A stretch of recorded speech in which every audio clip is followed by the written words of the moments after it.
See our next question. Suppose a population A has 100 observations 101, 102 up to 200 and another population B has 100 observations 151, 152 and so on 250.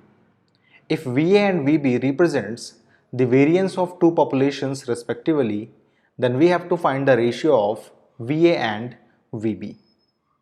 Now इस question को आप लोग directly फॉर्मूले से भी solve कर सकते हैं और एक ट्रिक मैंने आप लोगों को लेक्चर वीडियोस के अंदर बताई थी, उस ट्रिक का इस्तेमाल करके भी आप लोग इस सवाल को सॉल्व कर सकते हैं।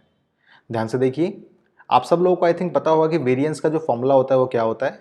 सो वेरिएंस का जो फॉर्मूला हमें पता है किताबों के अंदर जो हमारी होता है वो होता है समेशन ऑफ xi माइनस में x बार का होल स्क्वायर और अपॉन में n। आप लोग सारे के सारे टर्म्स में से उस डेटा का रिस्पेक्टिव मीन को माइनस करके उनकी स्क्वायर्स का सम कर लेते हैं, और आई विल से कि आप लोग डेविएशंस का स्क्वायर्स का सम करते हैं।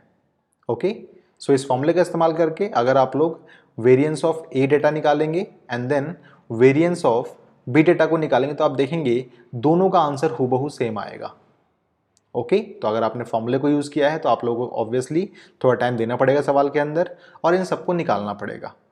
नाउ लेक्चर वीडियोस के अंदर मैंने आपको बताया था कि जब कभी भी आप लोगों के पास कॉन्जिक्यूटिव इंटीजर्स हों, ओके, और सेम नंबर ऑफ इंटीजर्स हों, ओके, देन उनका डिफरेंस जो होता है उनके रेस्पेक्टिव मीन से उनकी स्क्वायर्स हमेशा सेम ही आती है।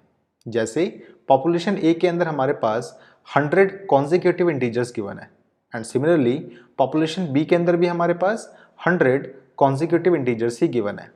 देन अगर आप लोग इस डेटा का मीन निकालेंगे और सारी की सारी ऑब्जर्वेशंस में से माइनस करेंगे मीन को और फिर उसका स्क्वायर निकालेंगे, यानी कि डेविएशंस का स्क्वायर निकालेंगे, तो जो समेशन आपके पास यहाँ पे ऑब्टेन होगा वही समेशन आप लोगों के पास पॉपुलेशन बी के अंदर भी ऑब्टेन होगा। और क्योंकि दोनों के दोनों 100 ऑब्जर्वेशंस के ही हैं इसलिए वेरिएंस भी दोनों का सेम ही आएगा। तो हम डायरेक्टली बोल सकते हैं कि VA इक्वल्स टू VB होगा और इस हिसाब से VA अपॉन में VB इक्वल्स 1 आएगा आप लोगों के पास।